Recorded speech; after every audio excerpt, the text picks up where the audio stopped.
નમસ્કાર મિત્રો, Vidya Mandir study online ક્લાસમાં આપણું હાર્દિક સ્વાગત છે. આજના આપણે વિડીયોની અંદર એક નવા જ પ્રકારની માહિતી મેળવીશું. શું તમે તમારા બાળકોને મફત ભણાવવા માંગો છો? તો આવી ગઈ મોટી જાહેરાત આરટી પ્રવેશ માટેની. શૈક્ષણિક વર્ષ 2026-27 માટે ધોરણ 1માં વિનામૂલ્ય પ્રવેશ માટેની જાહેરાત આવી ગઈ છે. તો ચાલો આપણે સ્ટેપ બાય સ્ટેપ જોઈએ. તો કે આરટી પ્રવેશ 2026 અને 27 તો કે ઓનલાઈન ફોર્મ ભરવાની તારીખ છે 4 એપ્રિલ 2026 થી 17 એપ્રિલ 2026 સુધી છે. હવે એને માટે શેની જરૂરિયાત છે, કયા ડોક્યુમેન્ટ જોશે, લાયકાત શું, લાભ શું અને ફોર્મ કઈ રીતે ભરે તે આપણે જોઈએ. તો કે લાયકાત 1/6/2026 ઉંમર એની કેટલી હોય છે? 6 વર્ષ પૂર્ણ કરેલા હોવા જોઈએ, 7 વર્ષથી વધુ નહીં અને ધોરણ 1 માટે લાયક ગણા છે. અને લાભ શું મળશે? તો કે પસંદ સ્કૂલમાં પ્રવેશ મળ્યા બાદ, જો બાળકે પસંદ સ્કૂલ કરી હશે તો એ પ્રવેશ મળ્યા બાદ તેને ધોરણ 1 થી 8 સુધી મફત શિક્ષણ મળશે. હવે એના માટે આવક મર્યાદા શું હશે? તો કે વાર્ષિક આવક 6 લાખ સુધી રહેશે. હવે આપણે જોઈએ જરૂરી ડોક્યુમેન્ટ્સ. તો કે આધાર કાર્ડ વિદ્યાર્થીનો, જન્મ તારીખનો દાખલો, પાસપોર્ટ સાઇઝનો ફોટા, પિતા અથવા માતાનો બંનેના આધાર કાર્ડ અને પાન કાર્ડ જોશે. ત્યારબાદ જરૂરી ડોક્યુમેન્ટ 2 તો કે જાતિનો દાખલો, આવકનો દાખલો, સહી માતા અથવા પિતા બંનેમાંથી એકને, બેંક પાસબુક અને સ્કૂલ પસંદગીની. વધારાની માહિતી જોઈ તો ધારો કે ભાડે રહેતા હોય તો કે રેન્ટ એગ્રીમેન્ટ જોશે.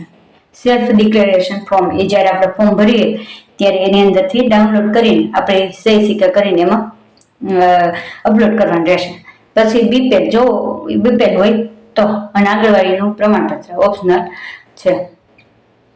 મહત્વની નોંધ છે તો કે માહિતી શું આપે? સાચી માહિતી આપો, ડોક્યુમેન્ટ સ્પષ્ટ અપલોડ કરો અને સમય પહેલા ફોર્મ ભરો. હવે આપણે જોઈએ કે સ્ટેપ બાય સ્ટેપ ફોર્મ કઈ રીતે ભરવું. તો કે આરટી પ્રવેશ 2026-27 ફોર્મ ભરવાની પ્રક્રિયા. વેબસાઇટ ખોલો. સ્ટેપ 1 તો કે તમારા મોબાઈલ કોમ્પ્યુટરમાં આરટીઈ ગુજરાતની ઓફિશિયલી વેબસાઇટ ખોલવી, બાકીની વેબસાઇટ ખોલવી નહીં. તો કે ઓફિશિયલી વેબસાઇટ અહીંયા આપવામાં આવી, આ વેબસાઇટ ઉપર તમે ફોર્મ ભરી શકો છો. તો કે સ્ટેપ 2 શું કરશો?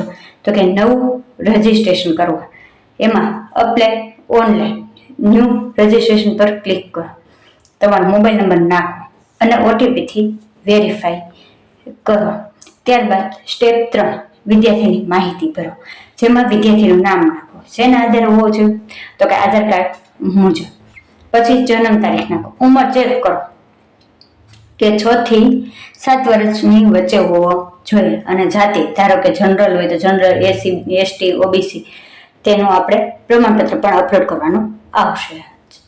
ત્યારબાદ સ્ટેપ 4 વાલીની માહિતી, જેમાં માતા પિતાનું નામ નાખવું, આધાર કાર્ડ નંબર નાખો, વ્યવસાય નાખો અને આવકની માહિતી. તો કે આવક કેટલી સુધીની? 6 લાખ સુધીની હશે. હવે સ્ટેપ 5માં સરનામું, સંપૂર્ણ એડ્રેસ લખવું. જો ભાડે રહેતા હોય તો રેન્ટ એગ્રીમેન્ટ માહિતી આપો.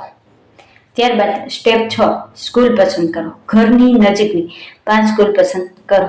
પ્રાથમિકતા મુજબ એને 1, 2, 3, 4, 5 ક્રમમાં ગોઠવો.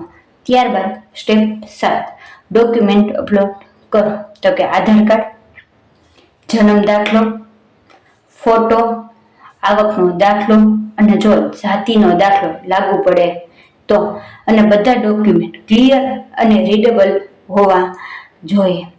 ત્યારબાદ સ્ટેપ 8ની અંદર આવશે સેલ્ફ ડિક્લેરેશન. તો કે વેબસાઇટ પરથી ફોર્મ ડાઉનલોડ કરો, પ્રિન્ટ લઈ સહી કરો અને ફરીથી પાછું અપલોડ કરવાનું રહેશે. ત્યારબાદ સ્ટેપ 9માં તો કે ફાઇનલ